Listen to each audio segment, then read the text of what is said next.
dia dapat, nikmat sudah dia dapat. Jadi kita buat ibadat. Sudah tentu akhlak dia. Kita kat Mekah, hati kita bersih tu kan. Mak bapak kita pada tempat yang sewajarnya. Ahli Jawatan Kuasa Surah Al-Falah, Presiden 9 Putrajaya Malaysia. Ni dia. Seterusnya Ahli Jawatan Kuasa Tuan Pengurusi, Tuan Imam, Tuan Bilal, Tuan Siap, AJK kira-kira, pengurusan jenazah, penggali kubur dia. Seterusnya dif-dif kehormat, hartawan-hartawan, dermawan-dermawan, wong-wong sogeh, ibu-ibu, ayah-ayah, adik-adik, abang kakak, muslimin, muslimat, hadirin, hadirat yang hadir pada kuliah subuh khas sempena bulan kemerdekaan sebenar. Alhamdulillah, pertama-tama dan selamanya kita mengaturkan banyak-banyak rasa syukur kepada Allah. Pada pagi yang baik ini kita sama-sama dapat dihimpunkan, boleh berada dalam majlis ilmu taman-taman syurga. Alhamdulillah. Assalamualaikum warahmatullahi wabarakatuh. Apa khabar semua? Mudah-mudahan dalam keadaan sihat walafiat. Amin insya-Allah. Qala rabbi shrah li sadri wa yassir li amri wahlul 'uqdatam min lisani yafqahu qawli amma ba'd. Sebelum kita mulakan pertemuan kita pada pagi ini, sukalah saya mulakan dahulu dengan puji-puji kepada baginda Rasulullah sallallahu alaihi wasallam. Dan selawat yang biasa kita bawa dalam pertemuan adalah selawat At-Tafrijiyah. Yang hafal boleh sama-sama ikut, yang tidak hafal boleh sama-sama dengar insya-Allah. Allahumma salli wa sallim wa zid wa barik alaihi wa ala alihi salawatullah wa sallam alaik. Allahumma salli wa sallim wa zid wa barik alaihi wa ala alihi salawatullah wa sallam alaihi. Muslimin, muslimat, hadirin, hadirat yang dikasihi Allah sekalian, mudah-mudahan dengan selawat tadi Allah mempermudahkan urusan kita. Amin insya-Allah. Baik hadirin sekalian, tajuk kita pada hari ini iaitu kemerdekaan sebenar. Kita telah melewati kemerdekaan di bumi Malaysia ini 66 tahun, alhamdulillah. Kita telah mula dijajah tahun 1511 dan alhamdulillah berkat dengan usaha-usaha orang-orang lama, kita telah mencapai kesepakatan kemerdekaan tahun 1957. Dan alhamdulillah pada tahun ini bulan Ogos tahun ke-66 66 tahun kita telah mencapai kemerdekaan. Maka merdeka ini mempunyai berbagai maksud. Kalau kita tengok dalam perspektif konvensionalnya, maka merdeka ini bermaksud bebas mengurus negara sendiri tanpa tanpa ada gangguan luar. Ini dia. Mana mengikut perspektif kacamata pandang Islam, merdeka menurut Islam adalah merdeka dari sudut merdeka di dunia, merdeka di akhirat. Bukan sekadar di dunia kita bebas ke sana kemari tanpa ada halangan, tanpa ada belenggu penjajah, tetapi bebas mengikut perspektif Islam adalah bebas daripada penghambaan sesama makhluk kepada penghambaan kepada Allah. Ini dia. Hadirin hadirat yang dikasihi Allah sekalian, pada pagi ini topik kita akan noktahkan beberapa noktah, iaitu pada berkenaan tentang adakah kita ini benar-benar merdeka, dan apakah ciri-ciri manusia yang benar-benar merdeka. Suka saya sebutkan, wa ma khalaqtul jinna wal ins illa liya'budun, tidak diciptakan jin dan manusia melainkan untuk apa? Beribadah. Maka ini adalah pokok utama yang perlu kita faham sebagai kita seorang manusia. Yang manusia dia tidak lari daripada tanggungjawab. Kan kita semua adalah khalifah. Allah tak lantik gunung ganang menjadi khalifah. Allah tak lantik yang namanya lautan menjadi khalifah. Allah tak lantik pokok-pokok menjadi khalifah. Tetapi Allah lantik manusia menjadi khalifah. Maka bila mana kita menjadi khalifah, di sana kita ada bidang tugas yang banyak. Hadirin hadirat yang dikasihi Allah sekalian, maka nombor satu tugas kita adalah untuk menghambakan diri kita kepada Allah, untuk mentaati Allah. Bila sebut mentaati Allah, di sana mempunyai konteks yang lebih luas. Ya, maka mentaati Allah di sini bermaksud melaksanakan perintah Allah dan meninggalkan larangannya. Ini dia. Bila melaksanakan perintah Allah, di sana ada noktah. Ya, ada beberapa perkara yang banyak yang perlu kita laksanakan. Nombor satu apa dia? Untuk melaksanakan segala arahan, perintah yang telah termaktub dalam Al-Quran dan As-Sunnah. Dunia sedia maklum, Islam telah jatuh pada tahun 1924. Maka tuan-tuan, ibu-ibu, ayah-ayah sekalian, tahun depan akan genaplah 100 tahun kejatuhan Islam.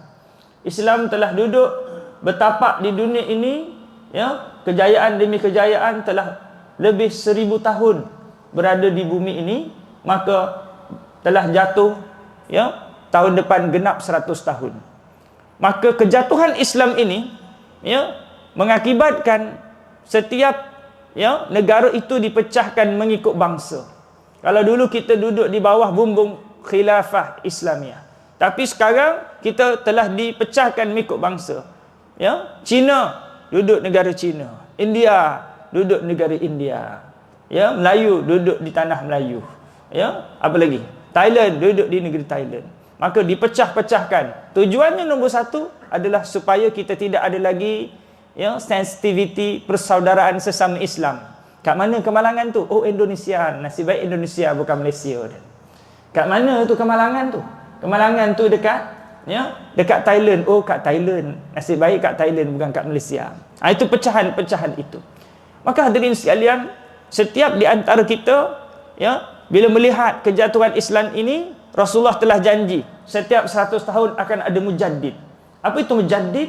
Itu seorang yang akan membuat pembetulan, pembaharuan, ya, yang akan membuat apa dia? Ya, yang akan menjulang kebenaran mengikut Al-Quran dan As-Sunnah. Maka kita pun tak tahu siapakah mujaddid itu. Cumanya persiapan daripada sekarang, biarlah ketika mana mujaddid itu, ya, hadir di atas muka bumi Allah Ta'ala ini, kitalah pendokong-pendokongnya, bukan kita yang melawan.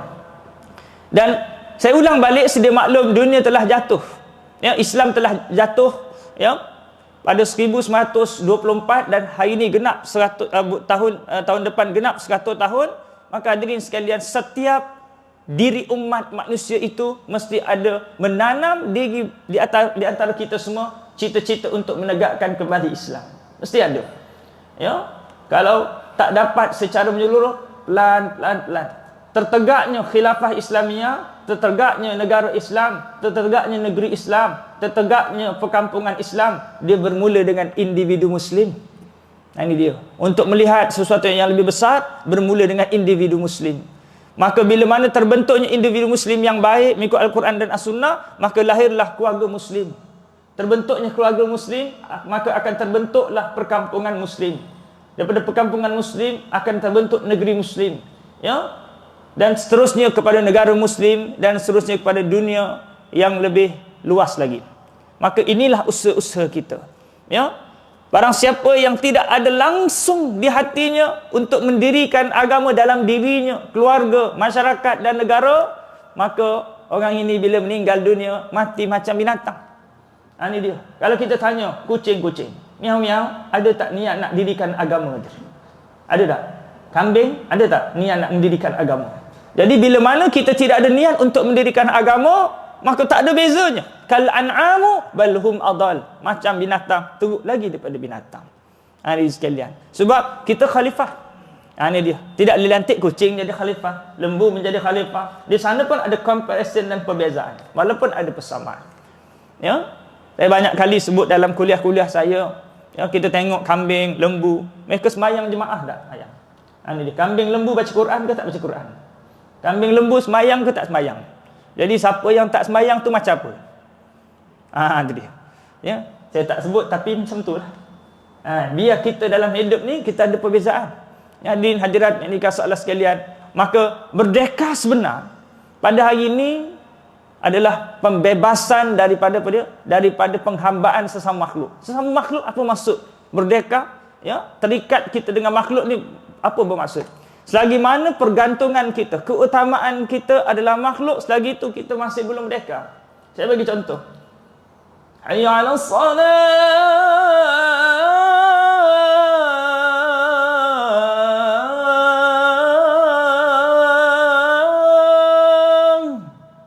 Bunyi azan, kita boleh let-lu terus. Dengan apa dia? Sibuk mengutamakan dunia. Mana belum merdeka lagi. Ya, kemerdekaan kita pada hari ini bertitik tolak dalam erti, ya, ghazwatul fikr, peperangan pemikiran. Ini dia. Ya, setiap di antara kita mempunyai ideologi pandangan, ya, mempunyai satu kefahaman perspektif yang berbeza. Ya. Bermacam-macam sudut. Kalau dia sudut perbankan, dia sudut muamalah, dia sudut, ya, kita kata Allahumma salli ala sayyidina berkeluarga. Kita ada mazhab-mazhab tersendiri. Bila tanya tuan macam mana nak bentuk keluarga, saya nak bentuk keluarga ni biar semua sains semua. Ni dia.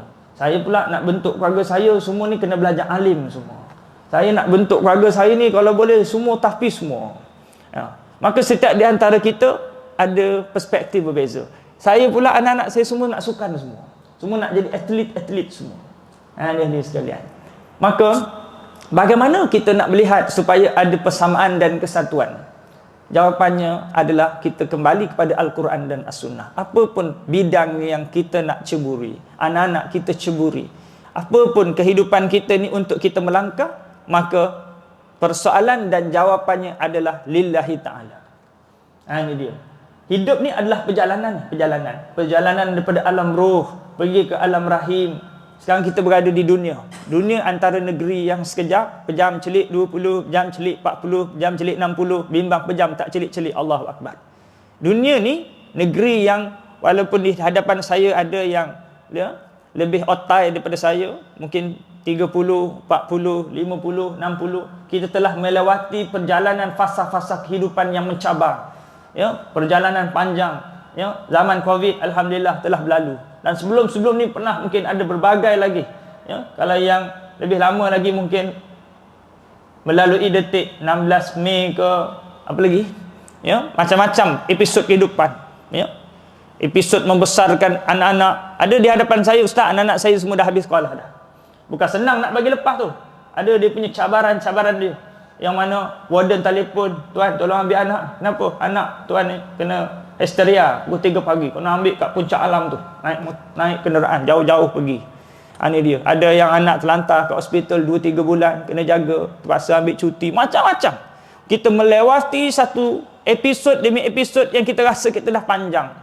Ini sekalian ketahuilah perjalanan hidup di dunia ini hanya kerdipan mata. Bila kita kerdip je tahu-tahu dah 40 dah. Kedip je dah ada cucu dah. Kedip je dah ada anak dah. Kedip je dah ada apa dia? Ya. Dah kahwin lagi contoh dia. Ya. Kedip lagi tahu-tahu dah duduk di alam kubur dah. Ni tentang hadis sekalian. Hidup ni umpama mimpi dalam mimpi. Ya. Hidup ni bagaikan mimpi. Jadi hadirin sekalian, hidup ni perjalanan. Dunia ni Allah Ta'ala jadikan negeri ujian. Kenapa Allah Ta'ala uji? Liyabluwakum ayyukum ahsanu amala, untuk menentukan siapakah di antara kita yang lebih baik amal. Tak ada orang yang boleh angkat tangan dekat dunia ni tidak ada ujian, tidak ada. Semua diuji oleh Allah Subhanahu Wa Ta'ala. Dua ujian yang besar dalam hidup, mental, physical. Mental bukan gila. Mental maknanya apa dia? Kita terpaksa menjaga perasaan kita. Ini dia. Kalau kadang-kadang kita tak mampu bertahan, koyak left group macam tu. Ya, mental ni kena jaga anak sakit. Kita sihat, jaga anak sakit, jaga mak ayah sakit, jaga adik-beradik sakit, kemalangan, jaga 2-3 hari. Ya, basuh tahi najis dia semua, pakai pampers. Ya, ujian-ujian mental. Ni perjalanan-perjalanan hidup ni. Maka di manakah hala tuju? Ke manakah hala tuju kita untuk kita baru ni sekalian? Ya, maka inilah titik tolak kemerdekaan kita. Ya, kalau kita faham tentang tujuan perjalanan hidup kita, maka kita akan jadi manusia yang tenang. Kerana makhluk yang paling tak relax manusia. Kerana apa dia? Kerana manusia ni, dia dapatlah apa pun yang dia dapat, pasti dia tidak akan tenang juga. Sebab itu, dalam hidup jangan kejar senang, tapi kejar tenang. Kerana orang yang senang belum tentu tenang, tapi orang yang tenang pasti senang. Kita nak kejar kesenangan. Ya, dalam hidup, ya, sebelum kita menjadi manusia yang matang, maka kalau boleh kita nak semua. Kalau boleh kita nak duit yang besar. Kalau boleh kita nak gaji yang besar. Kalau boleh kita nak rumah yang besar. Kalau boleh kita nak kenderaan yang besar. Kalau boleh kita nak tanah yang besar. Kalau boleh kita nak rumah yang besar. Semua nak besar. Ya, apa ujian? Mengikut perspektif kita selama ni, kita menganggap ujian adalah semua benda yang tak kena dengan nafsu kita, pendapat kita, tak kena dengan idea kita, tak kena dengan fahaman kita. Itu ujian. Walaupun nikmat tu besar dah. Kita order kereta Myvi, warna merah, tiba-tiba dapat biru. Ujian tak? Ujian. Padahal untung-untung dapat kereta, orang lain tak ada kereta. Kita order mi goreng, tiba-tiba dapat nasi goreng. Ujian tak? Ujian. Kita suruh dia buat balik. Padahal dah rezeki atas meja. Orang lain belum tentu ada rezeki atas meja. Ini kita panggil keluhan di dalam nikmat. Merungut di dalam nikmat. Ramai ke ramai? Ramai. Ini sekalian, banyaknya kita merungut dalam nikmat. Ya, naik kenderaan, aircon tak bersejuk. Untung naik kenderaan. Orang lain kereta pun tak ada. Ini sekalian, banyaknya kita mengeluh di dalam nikmat dalam hidup. Dia sebut tentang makhluk yang paling tak relax ni manusia. Sebab apa saya cakap macam tu? Sebab ayam tak ada CMB Click, My Bank to You, tak ada. Kucing pun tak ada simpanan bank. Tapi tawakal binatang ni kepada Allah lebih kuat daripada manusia yang Allah beri akal. Yang ni sekalian. Ya, maka dalam hidup ni hadirin sekalian, bila kita jadi hamba yang merdeka, kita mula tenang dalam apa jua perkara. Ya, kalau dulu tadi saya sebut kita nak banyak, tapi sekarang kita pilih dapat dengan tak dapat yang kita cita-citakan, maka tak dapat itu jauh lebih baik dan menikmati tidak dapat itu dengan lebih tenang berbanding dapat. Kerana apa dia? Kerana kita dapat jawapan, ya, dalam hidup ini apa yang Allah Ta'ala bagi itu lebih baik daripada apa yang kita nak. Tuan-tuan, berapa banyak dalam hidup kita yang kita nak, akhirnya kita menyesal dengan apa yang kita minta. Ibu-ibu sekalian, bang, belilah mesin kurus bang. Minta berbulan-bulan, akhirnya suami belikan. Ni contoh, bukan kat sini. Lalu suami belikan. Saya nak tanya, kurus ke tak kurus? Yang kurus tu mesin kurus tu. Ini dia. Akhirnya kita menyesal beli mahal-mahal, beli bukannya kurus pun, contoh kan. Baru banyak dalam hidup ni yang kita nak, bila kita dapat menyesal. Kita teringin nak beli rumah dekat puncak alam. Ya, doa pada Allah pagi, petang, siang, malam doa. Allah Ta'ala perkenankan dapat rumah kat puncak alam. Ni contohlah. Ya. Jadi bila dah dapat, nak jual pula. Haji, bukan haji dulu nakkan sangat rumah puncak alam tu. Saya nak jual lah ustaz. Kenapa pula nak jual? Tak boleh ustaz. Jiran kanan kiri depan belakang semua mulut-mulut puaka Allah Ta'ala. Ni berapa banyak dalam hidup kita yang ada di antara kita yang nak kahwin, dah kahwin nak cerai pun ada tak? Ramai kan? Maknanya apa? Berapa banyak yang kita nak, akhirnya kita menyesal dengan apa yang kita nak. Tandanya apa? Tandanya, ini sekalian, nombor satu, jahilnya kita di dalam memilih keputusan hidup kita. Sebab itu, bila kita tak dapat, kita tenang. Kerana apa dia? Kerana di sana ada menyimpan hikmah yang lebih baik untuk kita. Ini dia. Sebab andai kita dapat sekalipun, belum tentu menjanjikan kebahagiaan yang seperti mana kita fikirkan. Kita fikir, konoknya kalau kat rumah ni makan benda sama aja teringin lah, kita nak makan luar je dah. Makan luar mesti sedap. Bila mana kita makan luar, lebih lagi kedai-kedai viral. Kedai-kedai viral ni tuan-tuan di sekalian, owner kedai bayar influencer untuk promote. Sedap tak sedap belakang kira. Dia minum air kopi, sedapnya. Kan? Dia sebab influencer terkenal, kita buka, jadi orang pakat beratur pergi. Bayar mahal-mahal, beratur pula tu, dalam makan, baju kat rumah sedap lagi. 3-in-1 punya sedap lagi, contoh. Ni sebab dia viral je. Ni dia. Jadi kita menyesal. Tadi rasa macam Allah makan kat rumah, teringin nak makan kat luar. Bila dah makan kat luar, menyesal pula. Ini dia. Bila kita kan, Allahumma salli ala sayyidina Muhammad, bila dah pencen, teringin nak kerja. Bila dah kerja, bila lah nak pencen. Betul tak? Ya, dalam hidup ni macam tu kan. Ya. Jadi bila mana kita merdeka, maka di mana pun kita berada, kita bahagia. Sebab apa dia? Sebab hidup adalah perjalanan yang Allah Ta'ala telah putuskan. Kita tenang di mana saja kita berada. Kalau dulu kita dapat, kita bahagia. Tapi sekarang tak dapat pun bahagia. Ini dia.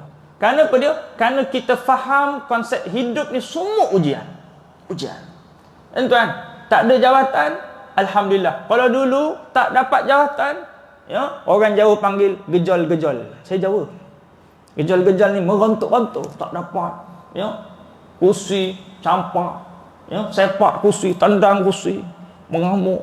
Ini dia. Tak dapat jawatan, tak dapat tender, tak dapat harta, tak dapat pengaruh, tak dapat macam-macam yang nama dunia ni. Ya, kita merontok-rontok. Tapi bila mana kita, itu penting. 3 tempat tenang yang boleh memberi ketenangan. Duduk dalam majlis ilmu, duduk dengan orang salih, ya. Kemudian duduk dalam majlis zikir. Majlis zikir ni kita boleh buat sendiri kat rumah lah. Ya, solat duha, bangun malam. Duduk dalam majlis ilmu, kita akan dapat jawapan di setiap persoalan dalam hidup. Hidup ni yang menjadikan kita keluh kesah sebenarnya persoalan demi persoalan. Tak ada orang yang tak ada persoalan dalam hidup. Saya pun ada, tuan-tuan pun ada. Kan? Kita kenapalah duduk Putrajaya tu. Kenapa tak duduk kampung misalnya? Yang duduk kampung, kenapa duduk kampung? Kenapa tak duduk Putrajaya tu? Kan? Semua orang ada persoalan. Yang tak kahwin, kenapalah saya tak kahwin-kahwin lagi? Yang tak ada anak, kenapa saya tak ada anak lagi? Orang lain sikit-sikit beranak, Ada yang kahwin terus anak 5. Macam mana? Dia kahwin janda anak 5 tu. Contoh. Mana dalam hidup ni banyak persoalan dalam hidup. Kenapa gaji saya tak macam orang lain? Kenapa saya punya anak tak macam orang lain? Anak orang lain semua berjaya-berjaya semua. Ini dia. Ya? Semua tahfiz semua. Anak nombor 1 sampai 5 tahfiz. Kita cemburu, kita jealous. Ya, kita tengok anak orang lain berjaya-berjaya, kita tengok duit orang lain besar, kita tengok semua perfect lah pada pandangan mata kita. Kereta besar, ya, gaji besar, anak-anak cemerlang, rumah besar, pangkat besar, pengikut pengaruh ramai. Kita rasa jealous, kita rasa dengki. Ya, kita rasa macam, kenapa kita tak bernasib baik macam dia? Hadirin sekalian, semua nikmat yang didapat itu ujian. Ya, nikmat anak ujian. Hari ni kita tengok anak-anak 5 berjaya, kita tak tahu apa akan datang dia punya ujian, bahagian dia. Mana dia? Saya banyak jumpa, ya, orang berjaya masuk penjara ramai. Betul? Ya, berjaya 9A, SPM, ya. Orang berjaya, baik tu jangan kita bangga dulu. Terbangga anak kita gini. Berapa ramai orang yang di kemudian hari dia bersedih dengan anak dia. Ya. Dia tengok, ya, anak-anak orang lain pimpin tangan bawa pergi appointment doktor, kita naik Grab je. Mana anak duduk United Kingdom dia. Ini dia, gaji besar. Ya, dah kahwin kat sana contoh. Ya, sebab itu kita jangan buat kesimpulan awal. Ya. Orang dia ada bahagian ujian. Kalau kita tahu, kita tak nak macam dia. Ini sekalian. Tuan-tuan tengoklah semua orang yang tuan-tuan nampak dia bahagia, tuan-tuan tak tahu ujian dia. Kalau kita tahu ujian dia, kita tak nak macam dia. Seperti mana, ya, kita tak nak dia kalau tahu ujian kita, dia pun tak nak macam kita. Ini dia. Semua orang akan nak macam orang lain. Ingin nak jadi macam dia. Tuan-tuan, apa yang kita ada, ramai orang yang nak macam kita. Siapa orang yang tak ada macam kita? Kan? Orang yang ada basikal, teringinnya, ya Allah ada kereta. Orang yang naik basikal tu, berapa ramai orang tak ada basikal, teringin nak dapat basikal pun jadilah. Maknanya, di mana pun kita berada, kita adalah manusia yang beruntung. Ustaz, saya tak ada apa-apa kat dunia. Duit tak ada, rumah tak ada, kenderaan tak ada, keluarga tak ada. Ini dia. Tak, kita masih beruntung di kalangan berbilion manusia. Siapa dia? Ya? Kita beruntung di kalangan berbilion manusia yang dimatikan oleh Allah Ta'ala. Semua nak hidup kembali, kita dapat nikmat hidup itu. Ini dia. Semua yang telah mati ni, sama ada yang masuk syurga ke, yang tak masuk syurga ke, nak hidup. Ya, orang masuk syurga menyesal. Ramai orang masuk syurga menyesal. Yang masuk syurga sebab duit RM1. Allah tahu sedekah RM10. Yang sedekah RM10 menyesal. Tahu sedekah RM100. Contoh. Tu yang dah masuk syurga. Yang tak masuk syurga. Maknanya, hadirin sekalian, ramainya manusia nak balik semula ke dunia untuk melakukan amal soleh. kita diberi kesempatan hidup, maka kitalah manusia yang paling beruntung sekali. Sebab itu dalam hidup ini, tanda orang merdeka ni matangnya dengan apa dia? Nombor satu, bila mana dia apa dia? Dia dapat dengan tak dapat sama je. Dapat alhamdulillah, tak dapat alhamdulillah. Kerana apa dia? Kerana semua nikmat itu ujian, dan semua ujian itu nikmat. Ni dia. Ni cara fikir ni siapa? Cara fikir orang merdeka. Semua nikmat itu ujian dan semua ujian itu nikmat. Kenapa setiap nikmat itu ujian? Kerana bila mana kita bersetuju untuk mendapat nikmat, kita juga perlu bersetuju untuk menerima ujian. Saya bagi contoh. Orang yang naik kapal Ocean, yang nak tengok bangkai Titanic, kan? Beribu, tak tahu berapa kilometer, berapa meter, berapa ribu meter, saya tak tahu, ya? Perjalanan maut itu dia perlu menandatangani persetujuan. Apa-apa berlaku mati dan sebagainya, tanggung sendiri. Maka dia sanggup tanda tangan. Jutawan-jutawan, bilioner, tanda tangan, maka mati. Begitulah kita dalam perjalanan kita. Kalau kita ada kenderaan, kita akan naik di atas jalan raya, maka kebarangkalian, probability untuk berlaku kemalangan itu ada. Bila mana kita ada kenderaan, naik kenderaan, maka kita juga perlu setuju sekiranya berlaku kemalangan. Ini dia. Walaupun ibu-ibu di rumah, ya, tak naik kenderaan, tapi bila mana kita masak, tapi kemalangan dalam memasak tu boleh berlaku. Kadang-kadang minyak tertumpah lah, kena merecik lah, kena muka, kena tangan, betul tak? Ini dia. Jadi beginilah kehidupan. Bila mana kita dapat anak, jadi ujian anak tu kena hadap lah. Orang tengok kita, alah, seronok main anak, main cucu. Dia tak tahu. Nak besarkan seorang ni, kan, 10 kali masuk hospital. Patah tangan lah. Ada yang penyakit itulah. Tengok comel, handsome, lawa. Tak tahu dia ada penyakit-penyakit sendiri yang kita tak cerita kat orang. Ada yang kena leukemia lah, yang ada penyakit kanser lah, ada yang penyakit itulah. Ada yang hilang pendengaran sebelah, kurang lah. Kita tak tahu, kita nampak dia, oh seronok. Anak kita ni tak berapa kemah macam orang lain. Ya? Keputusan tak ada cemerlang macam orang lain. Tapi Allah bagi nikmat sihat. Ini dia. Nikmat anak kita dia boleh dengar cakap. Anak ni, nikmat paling besar bukan dapat 9A, bukan anak kita boleh bagi kita rumah besar, kereta besar. Itu bukan nikmat. Itu belum merdeka lagi. Kalau pemikiran macam ni, ustaz, saya nak anak saya ni besok biar dia hebat, gaji besar semua, besok nanti boleh beli kereta saya Ferrari 27 juta. Boleh bagi rumah saya 40 juta. Boleh bagi sarapan McD, tengah hari makan apa lagi? KFC, nanti makan malam makan Domino. Itu dia. Ibu-ibu, ayah-ayah sekalian, ini pemikiran tak merdeka. Sebab apa dia? Sebab nombor satu, sedap macam mana pun, besok di penghujung usia gigi tak ada. Ini dia. Ya, kita nak supercar. Masa tu umur kita dah 60, 80, mata pun tak berapa nampak. Tekan minyak ni supercar, takut masuk gaung. Alhamdulillah. Ini dia. Kita nak rumah yang besar. Sekadar pemikiran. Saya tak kata salah bagi rumah kat anak-anak, bagi kereta kat anak-anak. Ya. Cuma pemikiran sekadar tu, itu masih mentaliti rendah. Kerana apa dia? Kerana kita nak anak kita ni apa dia? Anak kita boleh pimpin kita masuk ke syurga Allah Ta'ala. Sebab berapa ramai orang buat rumah pada mak ayah, baru duduk, kadang tak dan duduk, siap. Tak dan duduk, meninggal mak ayah. Sungguh dah. Maka kita ada punya satu ideologi pemikiran yang jauh lebih besar daripada itu, iaitu apa dia? Nikmat paling besar ibu dan ayah apabila dia ada anak yang soleh. Ini dia. Sebab apa dia? Sebab duit kita sendiri di ke akhirat besok tak boleh nak beli apa-apa. Ini dia. Di dunia kita cari duit banyak sebab apa dia? Dengan duit kita boleh beli rumah, dengan duit kita boleh beli kereta, dengan duit kita boleh beli makanan. Dekat akhirat besok kita nak beli pakai apa dengan duit? Kita nak pahala. Sebab itu ada orang yang mana, ustaz, anak saya 5 orang, saya teringin sangat seorang dapat apa Quran jadi.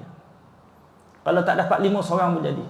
Sebab apa dia? Sebab dia tahu nilai agama. Satu huruf 700 kebaikan.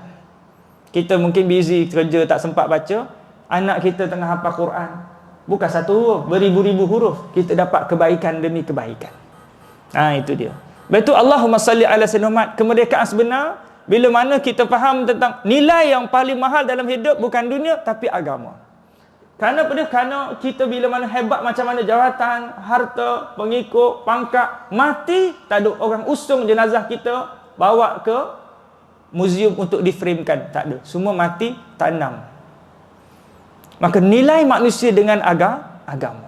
Sebab tu ini sekalian, ya, nombor satu yang kita nak sangat tanam pada anak-anak kita, agama. Baik, seterusnya merdeka kita ni sekalian. Tadi saya sebut tentang kita lebih suka tak dapat daripada dapat. Kenapa dia? Kerana hidup ini adalah berkenaan tentang persoalan akhirat. Dia bukan sekadar kita duduk di dunia, Ustaz, saya nak beli apa suka hati saya pakai duit saya, bukan pakai duit Ustaz. Betul.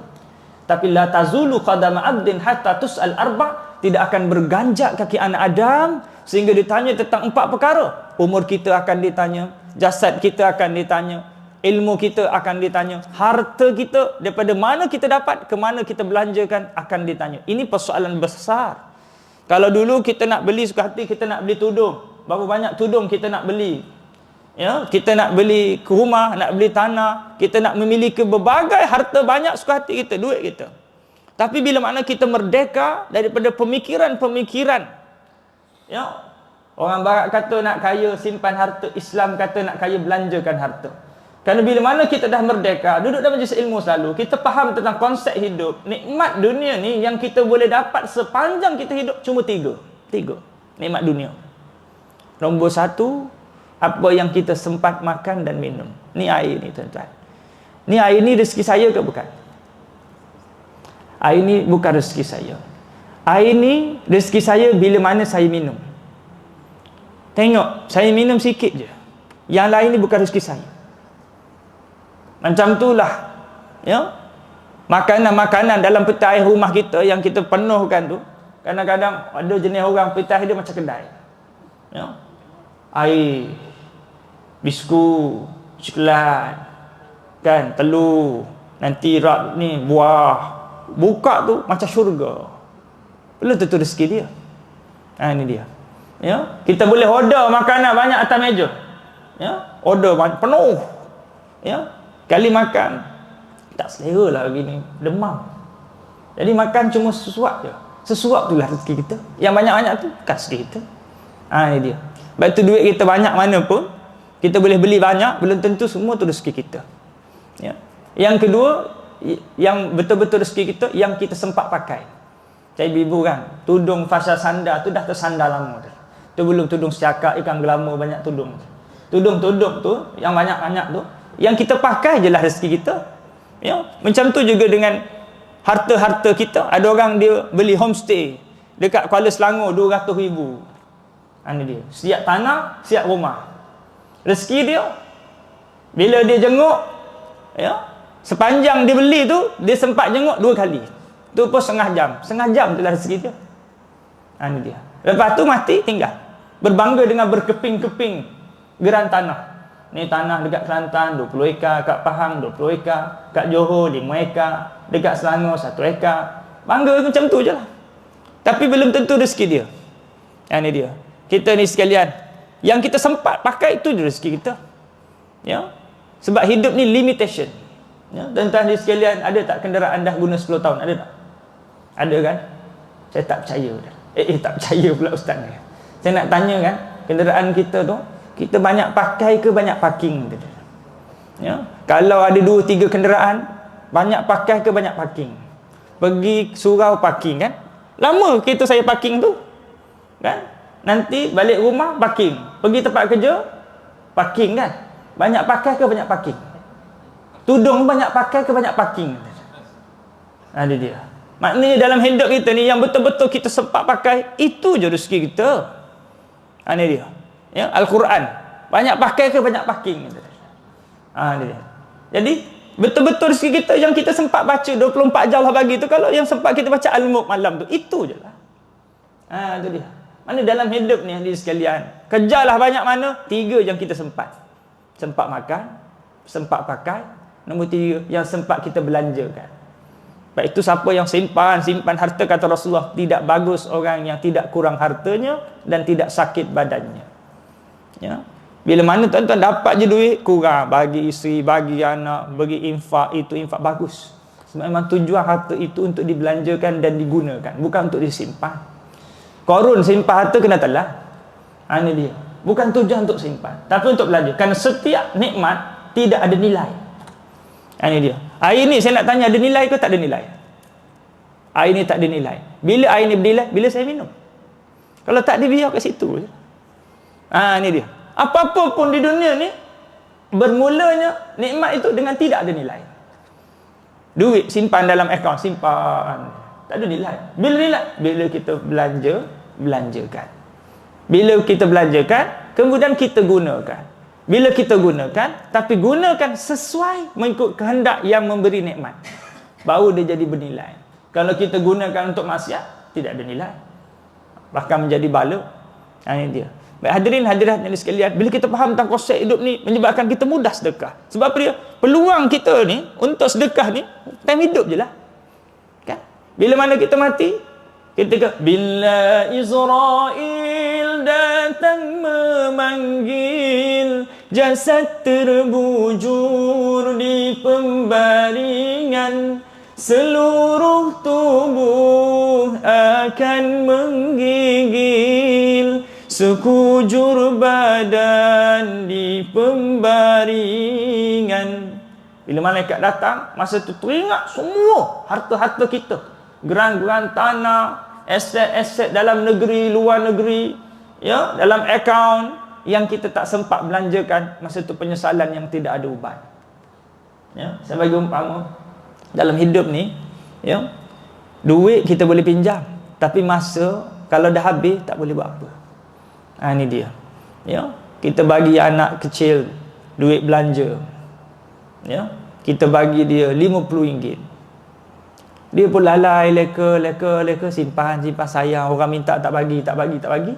Ya, waktu rehat lagi 5 minit dah nak lucing, baru dia sibuk nak beli nasi goreng lah, nak beli kopok leko lah, nak beli air lah, letak atas meja, baru nak makan lucing, kering. Inilah orang yang kat dunia ni, perumpamaan sibuk kumpul harta. Kedekut Haji Bahil ni, dia punya tahap sampai pada dia, sampai diri dia pun tak nak belanja, pergi surat jalan kaki. Ini dia. Kereta mana kereta? Zuhud je. Ini dia. Kereta motor zuhud je. Tak beli memang. Saja tak beli, duk simpan dulu. Ya. Punyalah, isteri minta pun tak boleh. Ini dia. Ini untuk simpanan hari tua. Umur berapa? 80. Simpanan hari tua berapa lagi? Ini dia contoh kan. Ada orang jenis tuan-tuan, dengan diri sendiri pun kedekut. Ya. Duk simpan, meninggal. Allah. Tak sempat pakai. Rugi. Baik tu dunia ni tuan-tuan, siapa kumpul, maka dia hanya mendapatkan penyesalan. Ya. Dunia dia tidak ada nilai. Tuan-tuan, balik rumah, kita tengok baru banyak harta benda dalam rumah yang tak ada nilai. Maka kita, macam mana cara nak bagi dia bernilai? Kita bagi sekiranya dia masih boleh dinilaikan. Ini dia. Contoh jam tangan, masih boleh dinilaikan. Jual, duit, boleh infak. Jam tangan 10, yang pakai 1, lagi 9 tak pakai, bagi orang pakai. Tak rugi langsung. Ini dia. Kalau nak jual, duit kita bagi, ataupun kita buat beli makanan ke apa ke. Maknanya semua harta-harta yang kat rumah kita tengok, sejadah sampai 40 sejadah contoh. Rumah dah macam surau dah. Tu dia. Ya. Lagi ada apa lagi? Kain plekat. Kalau kita umur 40, 20 tahun khatam Quran dapatkan plekat, ada 20 helai. Pakai salai, kan? Tuan-tuan, jangan kita bimbang hari esok. Ni kita tak ni ustaz, 20 helai ni untuk simpanan hari esok. Esok belum tentu hidup. Ni untuk tahun depan. Tahun depan belum tentu hidup. Kita kan dalam hidup ni berapa banyak kita tertipu dengan satu pemikiran bakhil sedemikian. Contohnya dalam bab makanan. Kita sayang nak bagi jiran, kita simpan dalam peti ais. Tak apa ustaz, besok boleh panaskan. Besok ada rezeki besok. Akhirnya kita dibuang. Berapa banyak dalam hidup ibu-ibu tahulah. Kan? Kita kadang-kadang buat balik makanan. Padahal makanan tu yang tengah sedap tu, sebab sedap, kita nak simpan. Ini dia. Padahal kita boleh bagi pada jiran. Lalu simpan, besok ada lagi sedap lagi. Yang tu tak pandang dah. Akhirnya dibuang. Ini dia. Itu contoh dalam hidup yang lebih dekat. Dalam hidup ni, jangan kita takut tentang rezeki esok.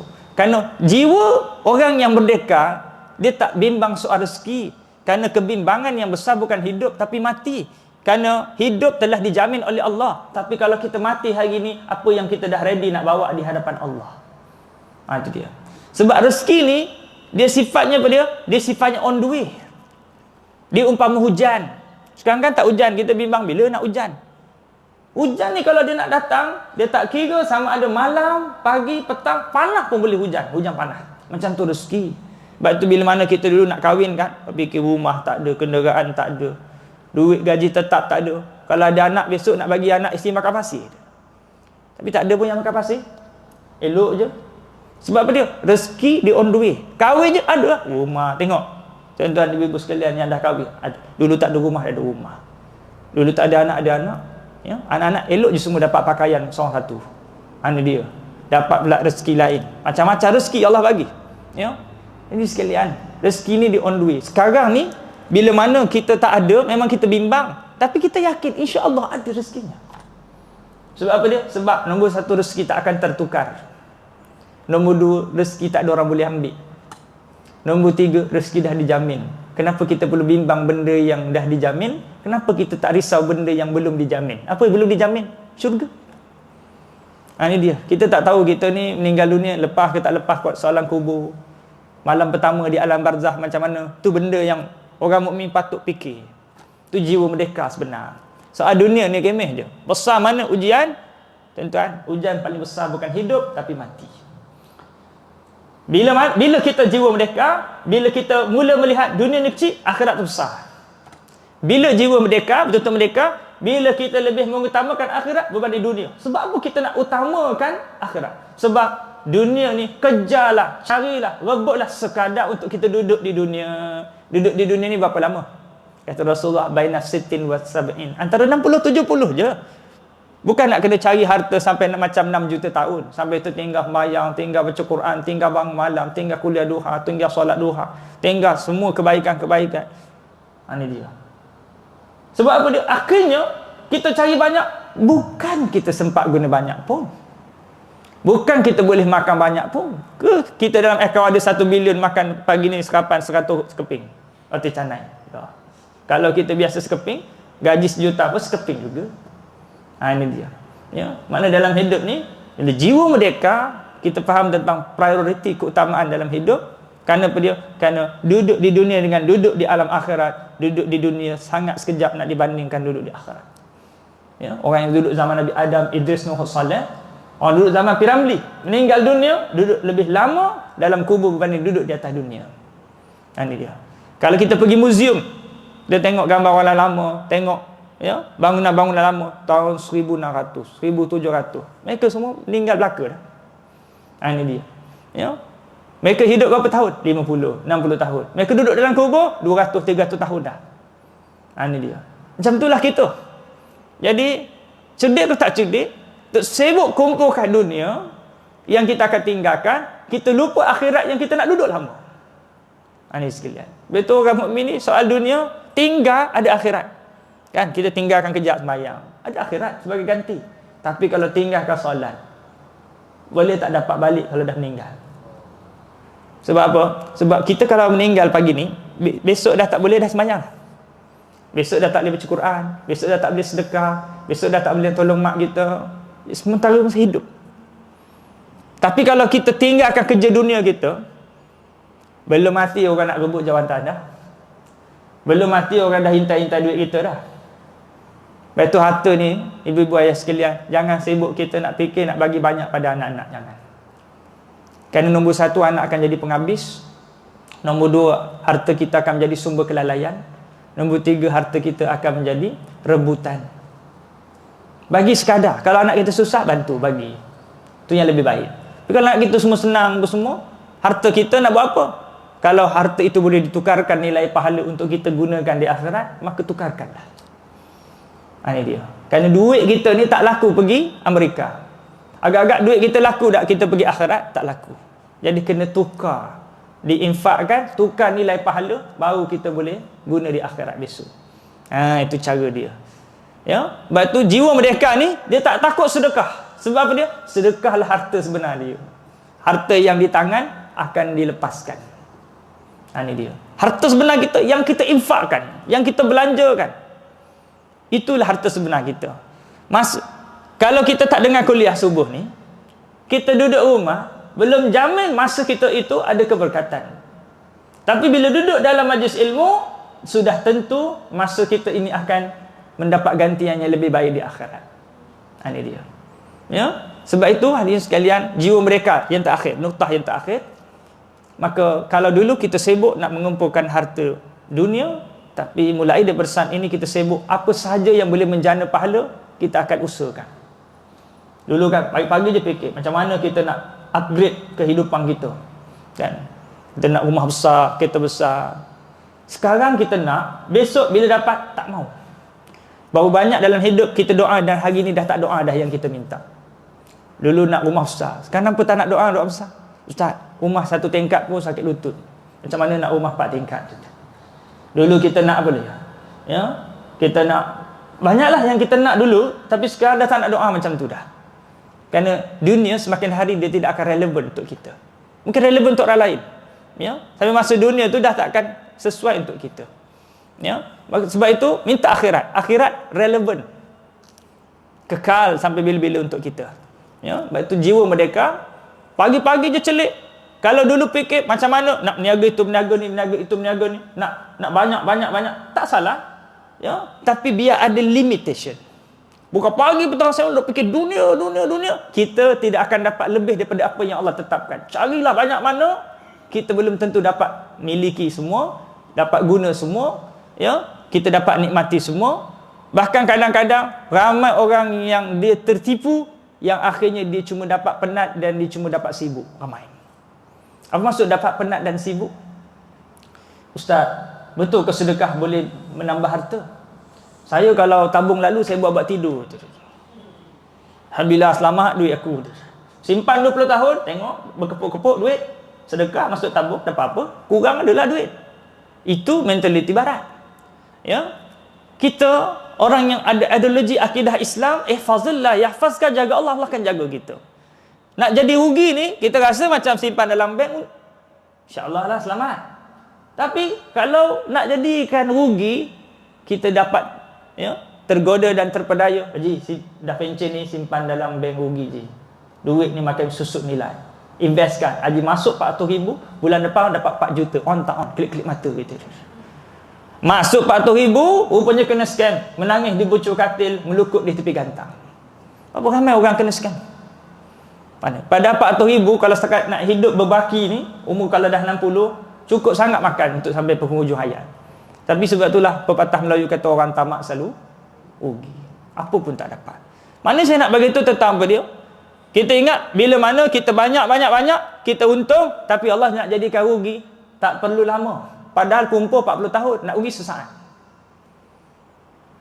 Orang yang dia hari-hari hidup sedekah, dia tak pernah rugi. Sebab apa dia? Sebab dia dah transfer harta dia ke akhirat yang dia nak pakai besok. Pada orang yang kumpul, mati tinggal. Allah. Inilah maksud saya, kemerdekaan sebenar kita bila mana kita memandang akhirat jauh lebih tinggi, jauh lebih besar, jauh lebih utama, sehingga kita mengutamakan akhirat. Sehingga pagi-pagi kita celik apa baik yang kita boleh buat yang boleh berjana pahala. Sebab tu kita tunggu ni dengar kuliah. Sebab kita tahu ini ada pahala. Kalau berhenti di traffic light, orang bukan Islam pun tahu sabar. Sabarlah tuan, apa mau bikin? Ayo apa mau bikin? Sabar sajalah. Kita sabar, dia pun sabar. Sabar maknanya bertahan. Bertahan tunggu. Dah traffic light bukan boleh berlompat. Tapi sabar orang beriman, kita tahu gantian pahala yang Allah Ta'ala akan janjikan. Sebab tu kita dapat kekuatan, kita dapat kegembiraan. Sakit, Allah bagi pahala. Sakit, gugur dosa. Kemalangan, Allah gugur dosa. Tingkat darjat, bagi orang muhasabah, bagi banyak penyelesaian, hikmah-hikmah yang kita pun tak tahu apa yang akan datang. Maknanya semua yang berlaku dalam hidup ini, bila mana kita nilaikan nilai akhirat, hidup jadi tenang. Inilah jiwa merdeka, yang mana kita tak perlu hanya nak mengejar harta yang banyak, rumah yang besar, kita nak mengejar kemajuan dari sudut kebendaan, tetapi sebenarnya kemajuan yang paling tinggi bila mana kita berjaya mendirikan agama dalam diri kita. Jadi inilah erti kemerdekaan sebenar, menurut perspektif Islam. Jadi saya sekadar itulah perkongsian yang sama-sama kita boleh kongsikan pada pagi ini. Jadi yang baik itu datang daripada Allah ke lemah atas diri saya. Mari kita akhirkan pertemuan ini dengan bacaan doa insya-Allah. A'udzubillahi samil alim minasyaitonir rajim. Bismillahirrahmanirrahim. Alhamdulillahirabbil alamin wassalatu wassalamu ala asyrafil anbiya'i wal mursalin wa ala alihi washabbihi ajma'in. Alhamdulillahirabbil alamin wassalatu wassalamu ala asyrafil anbiya'i wal mursalin wa ala alihi washabbihi ajma'in. Ya Allah, ampun dosa-dosa kami yang berlonggok tinggi banyak ya Allah. Dosa yang kecil maupun dosa-dosa kami yang besar ya Allah. Dosa yang kami sedar maupun yang kami tak sedar ya Allah. Wahai Allah, apilah itu ya Allah. Apilah itu pun kami tak sanggup menahan panas. Macam mana kami perlu menanggung peritnya, pedihnya azab siksaan api neraka-Mu ya Allah. Wahai Allah, kami mendatangkan ini yang sakit, sembuhkan penyakit kami ya Allah. Ya ada hutang piutang, langsaikan hutang piutang kami sebelum ajal maut menjemput ya Allah. Ya ada anak, jadikan anak kami qurratu ayun, penyejuk mata buat kami ya Allah. Ya Allah, di pagi yang baik ini ya Allah, kami mohon ya Allah dengan rahmat dan kasih sayang-Mu ya Allah. Ya Allah, jadikanlah kami hamba-Mu yang muttaqin ya Allah, yang mukhlisin ya Allah. Ya Allah, jadikanlah kami hamba ya Allah yang sentiasa ringan dalam mentaati-Mu ya Allah. Ya Allah, berilah sebesar-besar nikmat dalam mentaati-Mu ya Allah. Ya Allah, berilah nikmat dalam ketaatan ya Allah, nikmat dalam salat, nikmat dalam baca Quran ya Allah. Ya Allah, jangan Kau beri nikmat dalam maksiat dan dosa ya Allah. Ya Allah, ampun dosa-dosa kami yang banyak ini ya Allah. Walau sehina apa pun dosa kami ya Allah, walau seburuk mana pun dosa kami ya Allah. Ya Allah, sudilah pandang kami dan sudilah ampun dosa-dosa kami ini ya Allah. Pada siapa lagi kami mohon mengadu dan minta pengampunan ini ya Allah. Ya Allah, berkatilah kehidupan kami ya Allah. Ya Allah, berkatilah kehidupan kami ya Allah. Ya Allah, jadikan keluarga kami qurratu ayun, penjuk mata buat kami ya Allah. Berilah rezeki yang halal buat kami ya Allah. Ya Allah, ya Tuhan kami, matikan kami dalam husnul khatimah. Rabbana atina fid dunya hasanah wa fil akhirati hasanah wa qina adzabannar. Wa sallallahu ala sayyidina Muhammad wa ala alihi wa sahbihi wa baraka wa sallam. Walhamdulillahi rabbil alamin. Taqabbalallahu minkum minna wa minkum taqabbal ya karim. Wabillahi taufiq wal hidayah. Wassalamu alaikum warahmatullahi wabarakatuh.